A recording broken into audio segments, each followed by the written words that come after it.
liberación de la pobreza.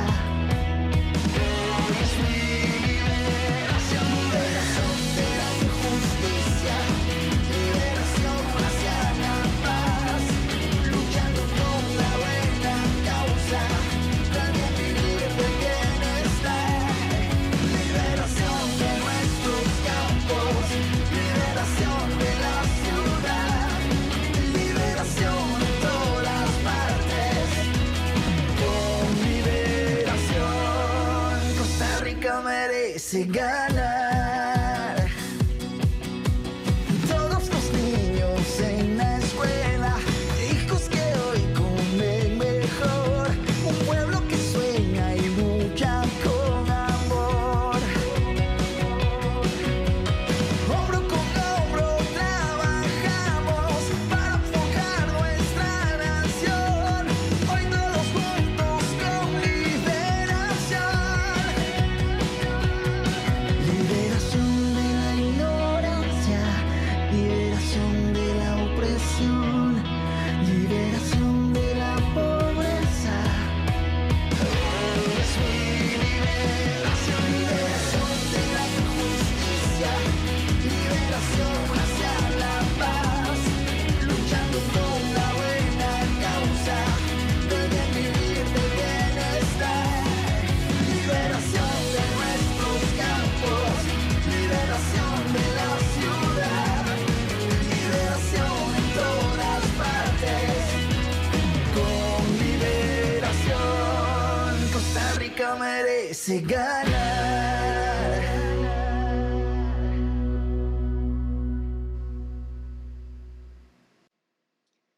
Hola, ¿qué tal? Muy buenas noches, bienvenidos y bienvenidas. Ya después, quizás de haber terminado su jornada laboral o educativa, queremos invitarlo para que nos acompañe el día de hoy. Vamos a hablarle de crecimiento, transformación productiva y productividad. Esto es parte del eje que le propone el candidato liberacionista José María Figueres Olsen y por supuesto que su equipo en el plan de gobierno. Así es que, por favor, quédese con nosotros. Iniciamos.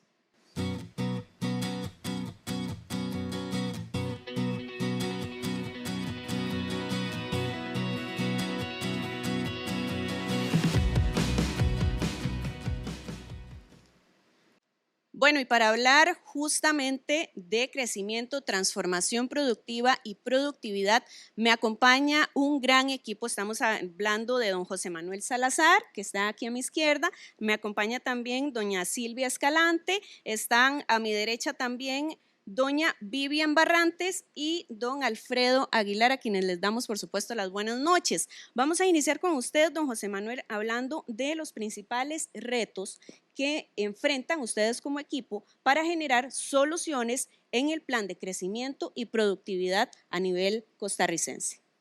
Sí, Angie, muchísimas gracias. Un gusto estar con este distinguido grupo de colegas que hemos estado trabajando junto con muchas otras personas a través de meses y semanas en afinar el diagnóstico y, por supuesto, las propuestas.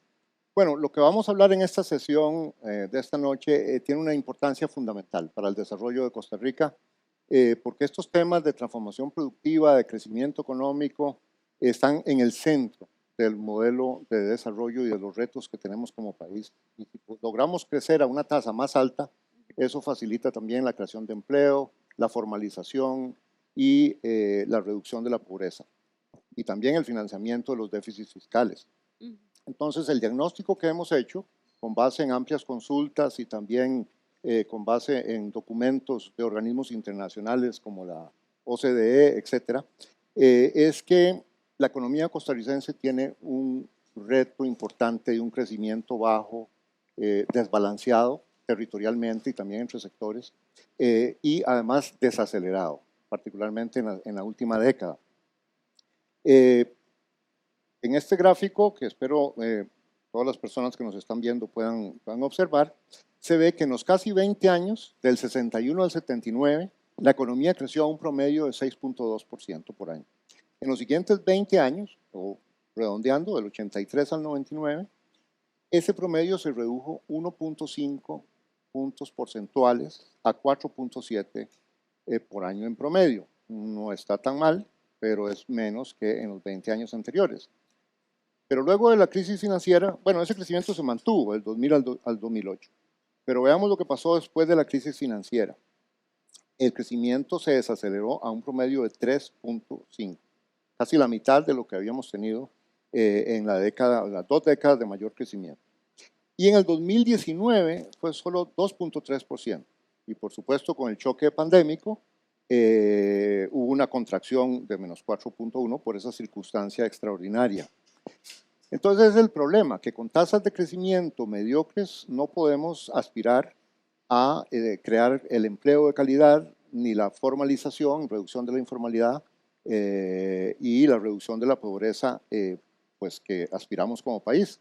Y por eso el programa de gobierno de don José María se propone la meta de crecer a al menos 5 a 6% en promedio por año de manera sostenida por un par de décadas. Eso es un objetivo que debemos plantearnos como país. Y para, claro, entender un poco cómo podemos avanzar hacia eso, es importante explicar por qué o entender un poco qué es lo que promovió el crecimiento que tuvimos alto y qué es lo que ha cambiado. Entonces, en términos de lo que explica el crecimiento alto, hay varios factores en las décadas pasadas. La población creciente y cada vez más educada. Tuvimos un bono demográfico tremendo. Somos uno de los países de América Latina con tasa de natalidad más alta en las décadas de los 50, 60, 70. La expansión de la infraestructura. Fueron décadas en que la electricidad, las carreteras, los puertos, hubo muchísima inversión y expansión.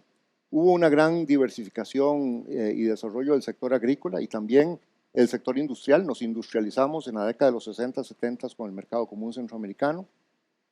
Y luego viene, saltando aquí obviamente, en los años 80, el modelo ya de lo que es promoción de exportaciones, atracción de inversiones, que añadió un motor tremendo de dinamismo para la economía nacional. Pero bueno, con respecto a eso, en la última década algunas cosas cambiaron, que explican en parte esta desaceleración del crecimiento. Se nos acabó el bono demográfico, la tasa de natalidad ha venido disminuyendo y ahora es muy reducida. Claro. Está envejeciendo la población aceleradamente. Ha habido un serio deterioro en el sistema educativo desde los años 80 y hoy día, y esta es una estadística tremenda, preocupante, el 60% de la fuerza laboral del país no ha terminado la secundaria. Y los que terminan y salen o están estudiando, no salen bien, desafortunadamente, en las pruebas y los test internacionales de calidad educativa. Hemos venido también acumulando importantes rezagos en infraestructura, en tarifas eléctricas, por ejemplo, no están alineadas, no son competitivas internacionalmente.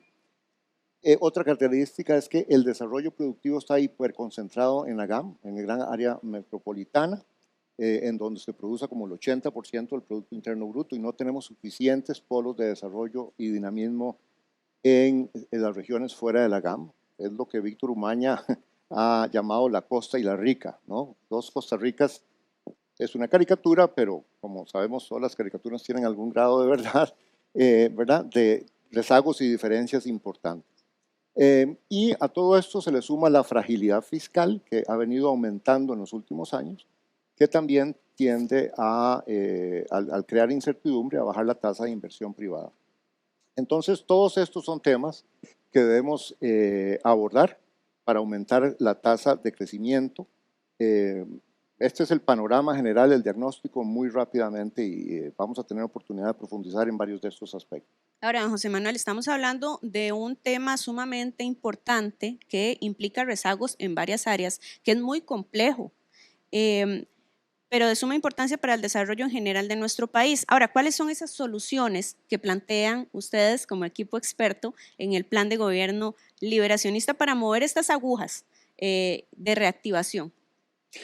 Sí, bueno, lo primero que hay que decir es que no hay una receta clara entre economistas. Hay debates sobre qué es lo que los países deben hacer para elevar el crecimiento. Eso hay que reconocerlo, pero sí hay mucha sabiduría y mucho conocimiento de los diferentes elementos que hay que alinear.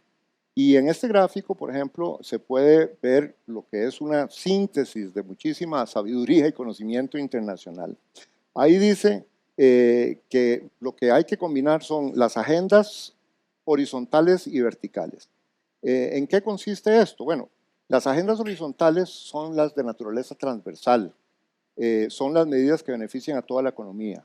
Por ejemplo, asegurarse que hay buenos balances macroeconómicos, que hay un buen clima de inversión, que se elimina la fragilidad fiscal y la incertidumbre que va asociado a eso, la mejora en la infraestructura, la mejora en el ambiente regulatorio, un buen ecosistema de emprendimientos, que por cierto es todo un capítulo del programa de gobierno, una buena calidad del sistema educativo y de formación profesional. Bueno, son muchos elementos, pero bueno, por eso es que los países desarrollados son desarrollados porque han hecho esas tareas.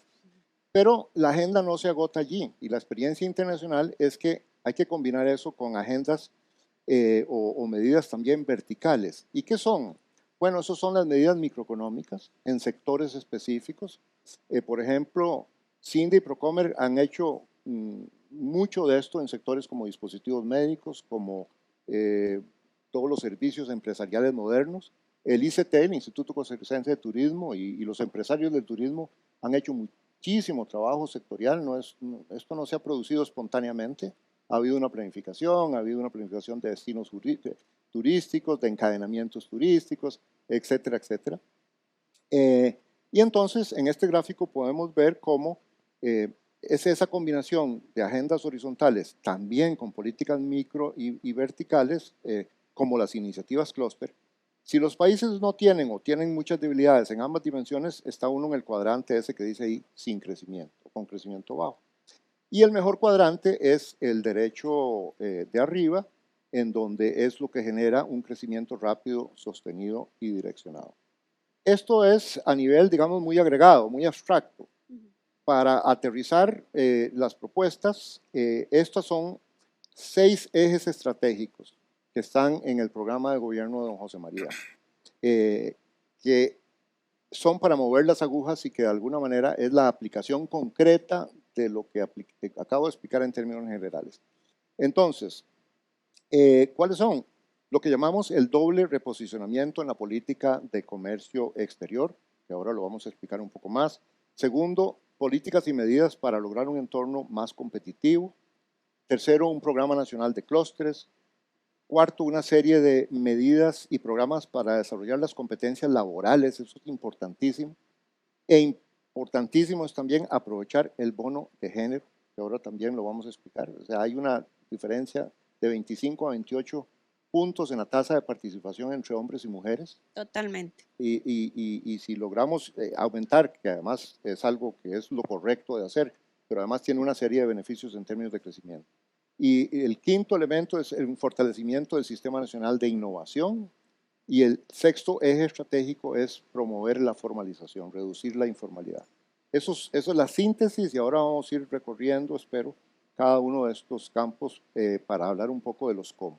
Ahora, don José Manuel, antes de continuar, yo quiero invitarlos a todos ustedes que nos están acompañando en este momento para que nos hagan sus comentarios. Déjennos saber qué están pensando o también cuáles son esas propuestas que usted requiere que nosotros desarrollemos, pero también háganos un favor, comparta este programa. Si usted conoce a alguien que le pueda interesar este eje en específico, compártaselo y también así a todas las personas que conoce. Vamos a hablar ahora sí, don José Manuel, del cómo. ¿Cómo alcanzamos estos planteamientos tan detallados y puntuales que usted nos ha venido presentando?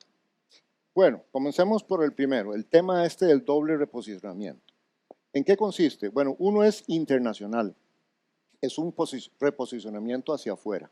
Y eso en el fondo es hacer más de lo que ya hemos venido haciendo muy exitosamente, ¿no? Es decir, insertándonos en cadenas de valor de alto valor agregado, de mayor sofisticación tecnológica.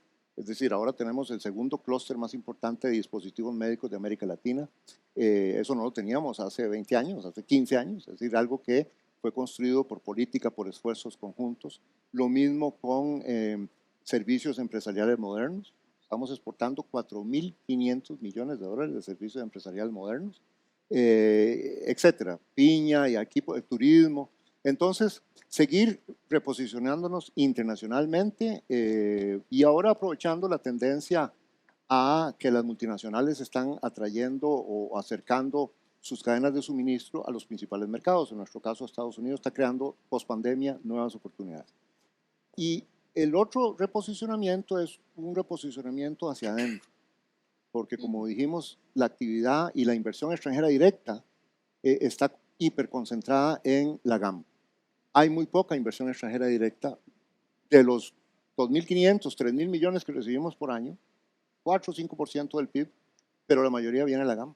Entonces, ese reposicionamiento es hacer esfuerzos por que en la medida de lo posible esos flujos de inversión vengan a diferentes regiones fuera de la GAM. ¿Cómo? Bueno, ahí hay varias medidas.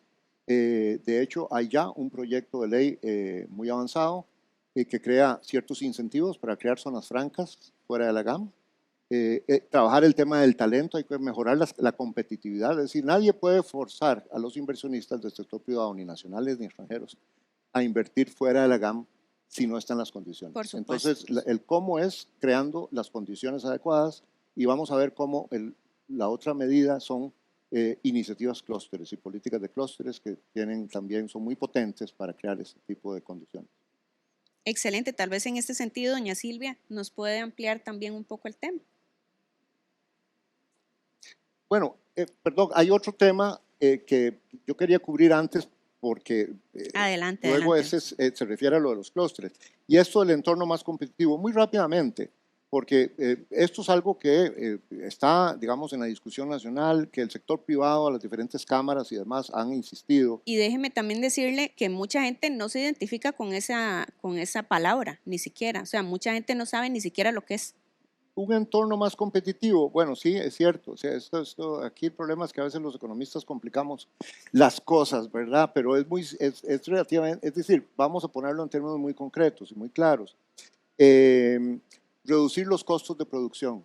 O sea, somos un país caro para producir, ¿no? Uno de los costos de producción que afectan al sector productivo, a toda la gente, son las tarifas eléctricas. Entonces, ahí hay un eje, una medida concreta de alinear y llegar a tener tarifas eléctricas más competitivas internacionalmente. ¿Cómo? Bueno, eso pasa, es un tema complejo, si fuera simple ya se hubiera hecho, pero pasa por varias cosas. Mejorar la situación financiera del ICE, mejorar la rectoría del sector energía, que ahora es débil y tiene algunos problemas, lograr un mejor balance entre el ICE y los generadores privados, algo que está en el tapete, ¿no? Mejoras en materia de fijación tarifaria y también mejoras en el mercado, digamos, mayor competitividad en el mercado eléctrico. Y todos estos elementos están, digamos, dentro de los cómo en el programa de gobierno. Otro elemento clave, que también se ha venido discutiendo en el país, pero no se ha hecho, es un rebalanceo de las cargas sociales. Ahí la propuesta es bajar 4 o 5 puntos de carga social, eso abarataría la contratación, promovería la formalización, reducir la informalidad, pero por supuesto, ¿verdad? Rebajar y quitar es fácil, pero no se trata, es decir, ahí habría que encontrar fuentes alternativas para financiar esos 4 o 5 puntos, porque todo lo que se financia con las cargas sociales es importante. Aquí no se está proponiendo eliminar ninguna de esas cosas. Entonces, hay que buscarle fuentes alternativas. Y lo otro elemento muy concreto de esto de un entorno más competitivo es reducir lo que algunos han llamado el agobio regulatorio. La tramitología, los costos, hay regulaciones que no son necesarias, otras que sí, hay regulaciones muy importantes y también hay trámites muy engorrosos para lograr, digamos, la aplicación de ciertas regulaciones. Incluso don José María señalaba en un conversatorio recientemente la duplicación de estos trámites en varias entidades. Exactamente. Entonces, ahí ha habido un grupo de trabajo viendo esto en mucho detalle. No es un tema nuevo en la agenda nacional. El Ministerio de Economía, Industria y Comercio ha venido trabajando en eso. Hay un programa también que se llama Costa Rica Fluye, pero hay que ponerle el pie en el acelerador. En ese tema es fundamental y es algo que está en el programa de gobierno. Y el último punto, muy breve, es también el tema del gobierno digital. Digitalizar no significa eliminar trámites, es decir, uno puede digitalizar los trámites tal como está y no ganó mucho. Entonces, las dos cosas son complementarias, pero tener gobierno digital es una ventaja. Pensemos en lo que sería, bueno, ya la Caja del Seguro Social ha avanzado con el EDUS, el comercio exterior ha avanzado un poco con la ventanilla única de comercio exterior, ahora se está hablando, en fin, hay pasos, pero se puede hacer muchísimo más con las nuevas tecnologías. No, y además las nuevas tecnologías, todos andamos siempre con nuestro celular, queremos trámites más ágiles, ¿verdad? También no depender tanto del papel, incluso a nivel de medio ambiente. Así es. Y porque estoy muy consciente del tiempo, Ahora sí, el Programa Nacional de Clústeres es el tercer eje, ¿no?, del programa de gobierno. Ya se han dado pasos, ya hay una serie de clústeres. De hecho, ustedes pueden ver acá, por cierto, yo me quedé, creo, sin pasar estas láminas. El Programa Nacional de Clústeres, ¿qué es lo que hacen estas iniciativas clúster? Básicamente aportan gobernanza, aportan coordinación allí donde no la hay, ¿verdad? Porque no siempre los productores, empresas grandes y medianas, la cadena de valor o las entidades académicas o las entidades públicas colaboran. Es para colaborar de manera organizada en sectores específicos.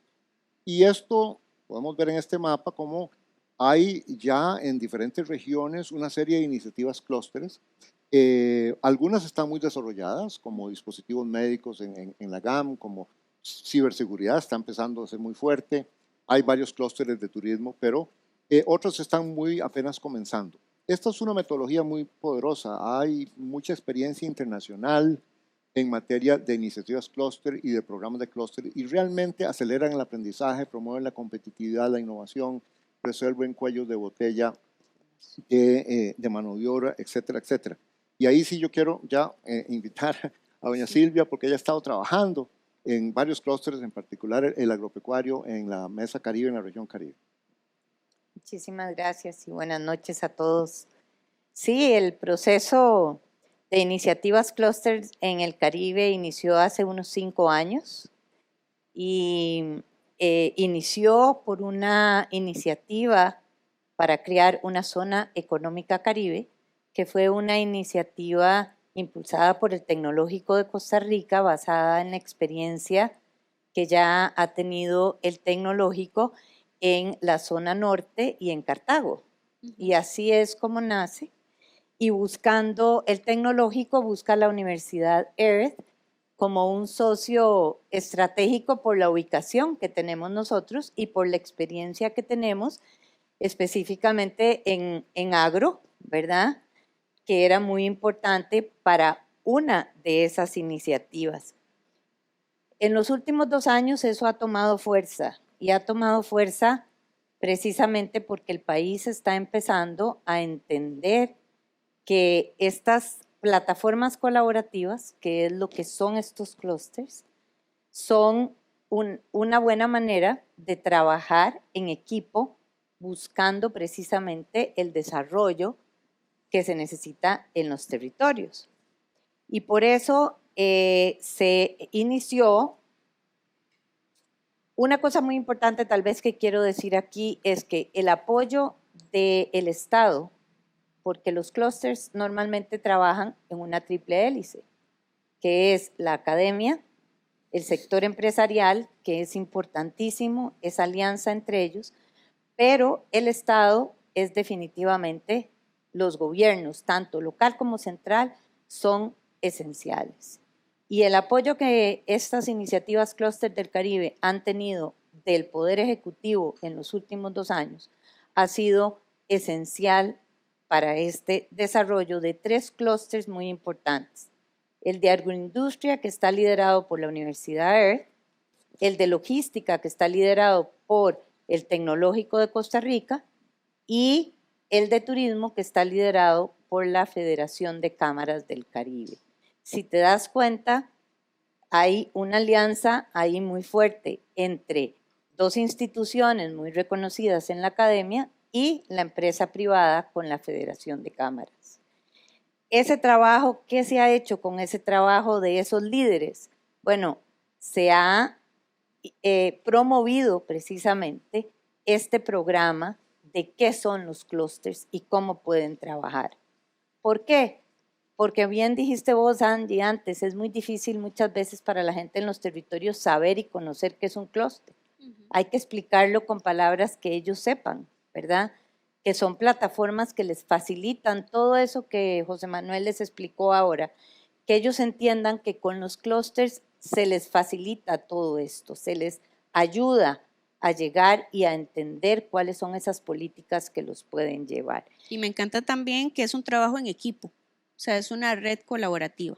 Correcto. Por ejemplo, nosotros Ya hemos, en los estudios que hemos hecho en el Caribe hay estadísticas del Ministerio de Economía, del Ministerio de Agricultura, de muchas instituciones, estadísticas que dicen que hay como 8,000 empresas en este campo, que empiezan desde fincas de producción primaria hasta organizaciones como cooperativas, pymes, MIPYMES y empresas tractoras. El clúster de agroindustria ya ha podido trabajar. De esta cantidad hay como un 25% que está activo, pero ya el clúster ha podido atraer a este trabajo colaborativo a unas 25 empresas tractoras que ya trabajan con el clúster y que ya ayudan a las 4 cadenas de valor que nosotros estamos desarrollando, que son 4 cadenas de valor muy claras en sectores productivos muy importantes para el Caribe. Cacao, frutas tropicales específicamente en plátano y papaya, raíces tropicales en yuca y productos pecuarios en carne bovina. Algún trabajo que puedo contarles, porque sé que el tiempo es corto, pero que nosotros hemos realizado gracias a estas alianzas, por ejemplo, son programas muy específicos de financiamiento para esas MIPYMES que trabajan con nosotros, que son aproximadamente unas 30, uniéndolas con las empresas tractoras para programas de financiamiento específicos en valor agregado o rescatar, por ejemplo, infraestructura de inversión estatal que está sin trabajar. Todo este trabajo nos ha permitido a nosotros empezar un ordenamiento agropecuario que no hay tampoco en nuestros territorios para lograr ese trabajo coordinado y lograr que las cadenas de valor empiecen desde lo primario hasta esas grandes empresas tractoras que son las que tienen más claro los mercados que se necesitan para lograr que la cadena de valor sea exitosa y se logre el desarrollo en los territorios. Y un último punto, trabajar con el conocimiento de lo que el territorio necesita. Claro, importantísimo. Don José Manuel, hay también otros nichos en los que se está aplicando esta metodología de clústeres. Sí, cómo no, yo creo que sería muy importante ahora que Vivian nos cuente, porque ella ha estado participando en el clúster de turismo, entre otros de la región Pacífico Central, ¿verdad? Así es. Entonces, muy buenas noches a todos. Y en efecto, yo creo que antes de decir cuál es el reto más importante que tienen los clústeres, es entender que esto es un cambio de paradigma. Y cuando hablamos de un cambio de paradigma, es de que es algo que nunca se ha hecho, se está en momentos incipientes, lo ha dicho doña Silvia, lo ha dicho don José Manuel, y es que este cambio de paradigma involucra la triple hélice que decía doña Silvia, nada más que yo le pondría tal vez un pequeño segmento adicional, que es gobierno central, gobierno local, que es tremendamente importante que las municipalidades, porque son las que conocen los territorios, sí, estén involucrados, la academia, que es tremendamente importante porque es quien nos va a dar los profesionales necesarios y técnicos para que que es el cuarto elemento, las empresas o el sector productivo tenga los mejores trabajadores. Entonces, esta combinación de esos 4 elementos es donde está el primer reto más importante, en que trabajen en conjunto en los territorios y no tomando decisiones en un escritorio en el Valle Central. Eso es tremendamente importante porque nos pone a trabajar. Doña Silvia decía de esas empresas tractoras, las empresas tractoras son aquellas que van a abrir camino para que todas las otras pymes o pequeñas empresas puedan generarse o apoyarse de estas empresas. Así que este balance es tremendamente importante. Entonces, el primer reto diría yo que es ese cambio de mentalidad de que tenemos que trabajar en conjunto absolutamente todos. Y el segundo reto, yo diría que en el Pacífico Central, la Agencia para el Desarrollo de la Zona Económica, que es una de las ADLs que tenemos en el país, es la que encabeza el clúster de turismo, es el que va más adelantado en el turismo y eso es porque lo encadena y lo lidera la empresa privada. a diferencia de los demás clústeres que han trabajado de una u otra manera como islas independientes. Entonces tenemos el clúster de logística, el clúster de manufactura, agroindustria e industrias marinas, pero que se necesita que absolutamente todas vayan trabajando en conjunto porque todas se necesitan entre sí. A mí me parece sumamente importante e interesante que en el plan de gobierno de don José María ya están inmersos las iniciativas clústeres y que no solo lo va a darle, encaminar a lo que ya hemos estado trabajando desde hace más o menos 2 años o más, pero que lo vaya a potenciar. Así que eso es tremendamente importante para toda la región Pacífico Central y yo sé que para todo el país y esos encadenamientos productivos. O sea, aquí nos podríamos dar, yo creo que un montón de tiempo hablando de todas las bellezas que se hacen, los trabajos que se hacen en conjunto con diferentes actores y yo creo que todos son necesarios, las cámaras, las asociaciones de desarrollo, el empresario pequeño, el empresario grandísimo, ¿verdad? Absolutamente todos son necesarios. El servidor público, adentrarse en trabajar colaborativamente y por supuesto la academia en enfocarse en los territorios, qué es lo mejor para los territorios y no pensar en otro montón de carreras que no son aptas para la zona. Me llama mucho la atención que se tocan 2 puntos que don José María ha incentivado mucho y es la descentralización y también el apoyo, que el empresario sienta que el Estado es apoyo, no que es bloqueo, ¿verdad? Para el desarrollo de sus iniciativas. ¿Usted qué opina? Cuéntenos si sabía de lo que es estas iniciativas clusters o qué opina al respecto de lo que le estamos planteando en este plan de gobierno. Pero también importante, don José Manuel, hablar de los componentes de este programa. Sí, bueno, vamos a ver, estamos en el tercer, ¿verdad?, eje estratégico, que es el tema de clústeres, nos falta el 3, así que vamos a avanzar un poquito, pero nada más lo que acabas de decir, Angie, es crucial, ¿verdad?, porque tenemos una tradición en Costa Rica, en América Latina, de políticas públicas muy centralizadas, muy desde la capital, muy desde el centro, muy jerárquicas. Y el mundo ha cambiado y ahora vivimos en un mundo de redes y vivimos en un mundo con lo que llaman algunos inteligencia distribuida. Y la idea de los clústeres es empoderar y construir de abajo para arriba, empoderando a los actores locales, que son los que tienen la solución. Ellos son los que viven en las regiones, son los que tienen la propiedad de las fincas, de las empresas, en fin, son los más interesados. De manera que este enfoque de clústeres, eso es parte de lo que internacionalmente ha mostrado ser sumamente efectivo, ¿verdad? Que balancea las construcciones y las políticas de arriba para abajo con las de abajo para arriba y logra resultados realmente que en muchos casos son francamente maravillosos. El cuarto elemento es el desarrollo, eje estratégico, y recordemos, todo esto es pensando en cómo aceleramos la tasa de crecimiento de Costa Rica de 5 a 6%, ¿verdad? Es decir, esa es la meta. No es crecer por crecer, se trata de crear un crecimiento más inclusivo, un crecimiento más sostenible, ¿verdad? Eso es un crecimiento con ciertas características, pero veamos cómo todo esto que estamos hablando realmente es ahí donde está, digamos, la caja de herramientas para avanzar hacia esto. Entonces, en materia de desarrollo de competencias y también el bono de género, 3 de las ideas de los cómo es un programa focalizado de desarrollo del talento para los sectores dinámicos de la economía nacional. Porque estamos en una situación en que esos sectores dinámicos de zonas francas y otros que están fuera de zonas, pero están creciendo muy rápidamente, ya están empezando a tener problemas de encontrar la mano de obra calificada que requieren.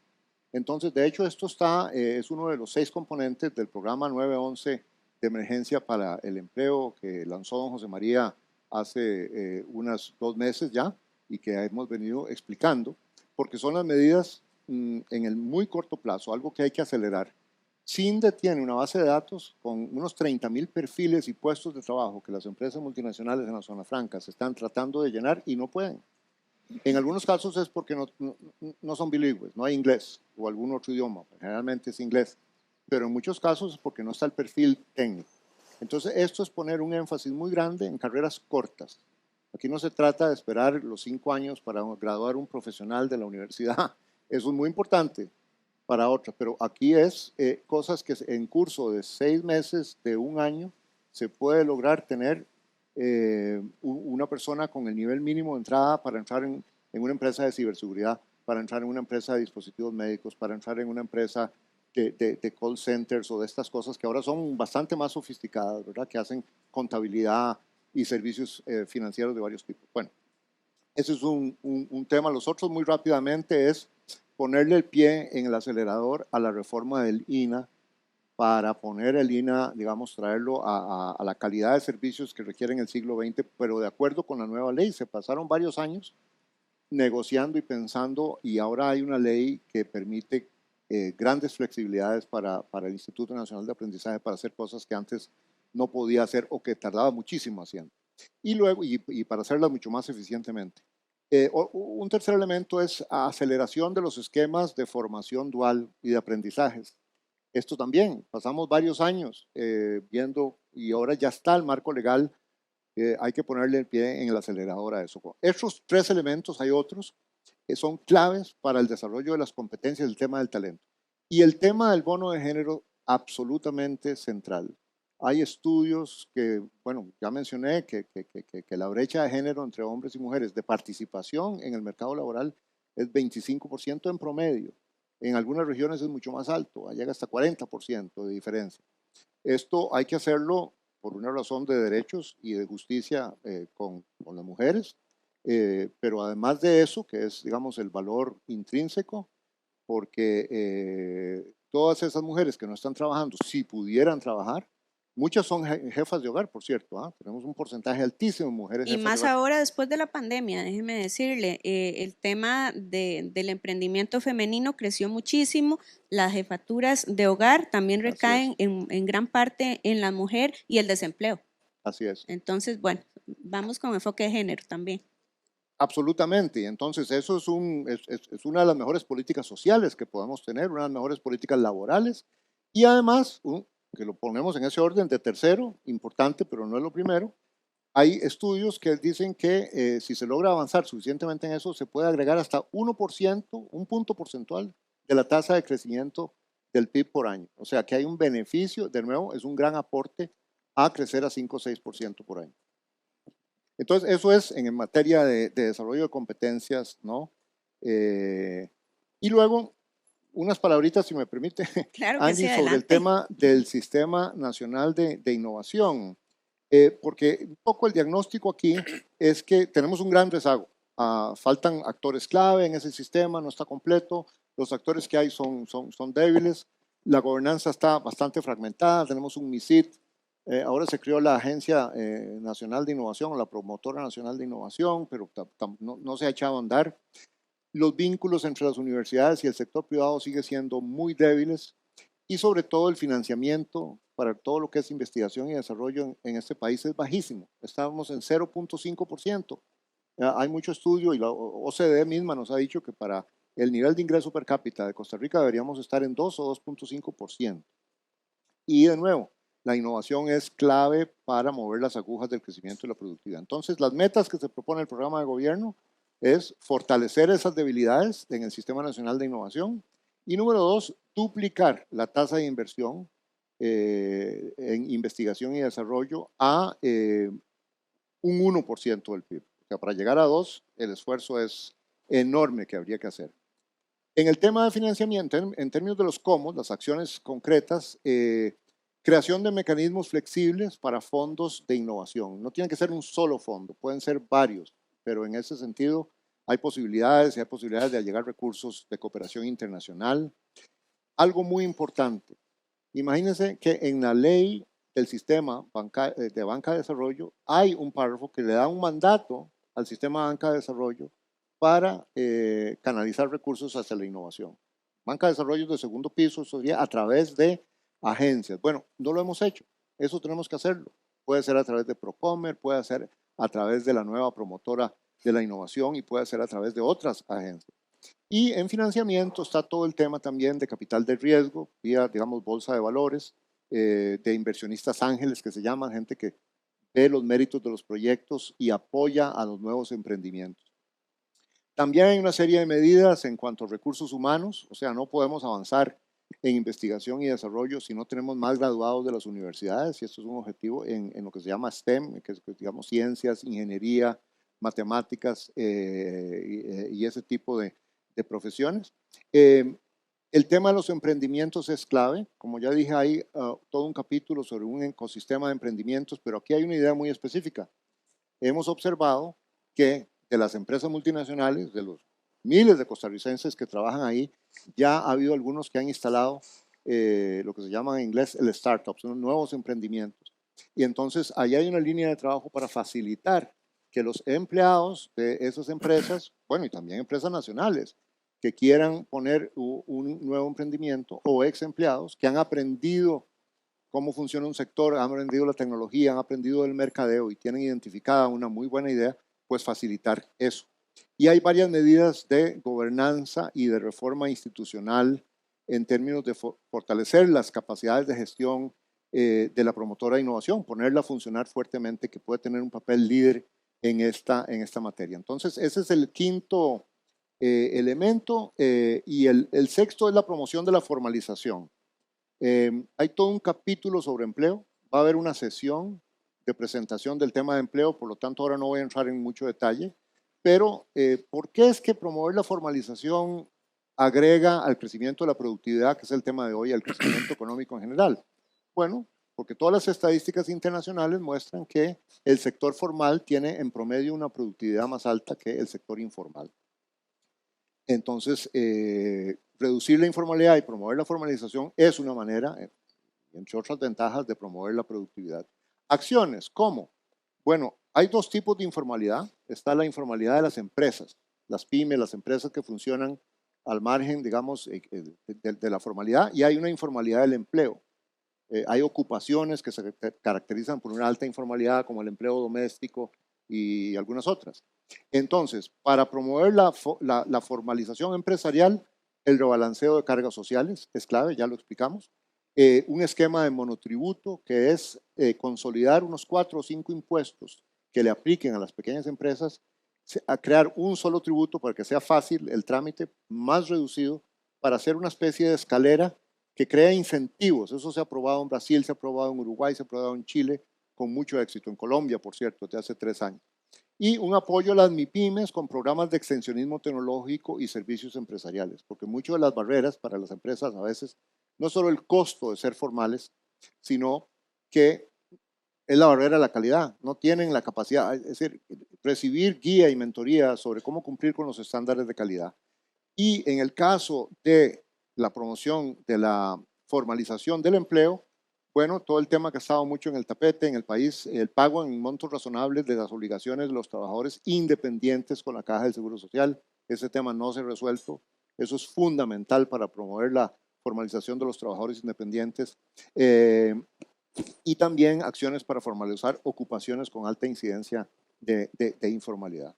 Esos son los 6 elementos, ¿verdad? Y yo creo que Claro. es bastante, pero todos estos son una visión de conjunto que realmente, si logramos avanzar en todas estas áreas, se mueven sin duda las agujas de la productividad y el crecimiento. Y es que de eso se trata, de darle a la gente opciones puntuales, de decirle cómo además. Es sumamente importante que usted tenga en cuenta que en este momento Liberación Nacional es el único partido que le está diciendo cómo piensa gobernar y respaldado también en esas emergencias, como ha dicho don José María, que tenemos en distintos sectores. Pero importante, hablábamos, don José Manuel, de no replicar tramitología y de esa labor interinstitucional que debe existir para que logremos los objetivos que hemos estado planteando el día de hoy. Bueno, esa es la pregunta del millón, ¿verdad? Y este es un tema muy importante que le hemos dado mucha reflexión, porque de todos los temas que hemos hablado, como va a ser, digamos, evidente para la gente que nos está escuchando, Costa Rica tiene los ingredientes en todo eso, en innovación, en clústeres, tema de infraestructura, el tema del talento. Bueno, lo del bono de género, por cierto, pasa por la red de cuido, que también lo tenemos, pero hay que escalarla.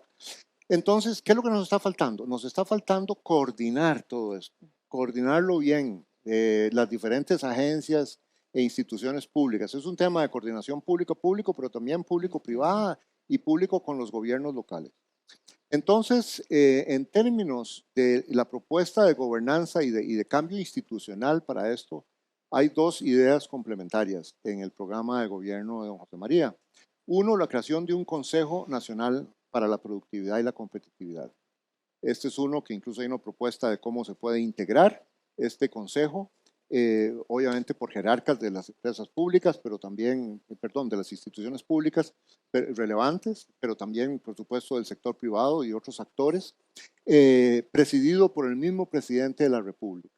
Esto es algo que en el pasado ha habido, pero de una manera un poco informal, pero que la experiencia internacional muestra que si hay una atención política del máximo nivel y hay una buena secretaría técnica, esto puede ser un gran esquema para que las instituciones coordinen mejor y hagan una mejor ejecución de su misión y de lo que la ley les manda a hacer.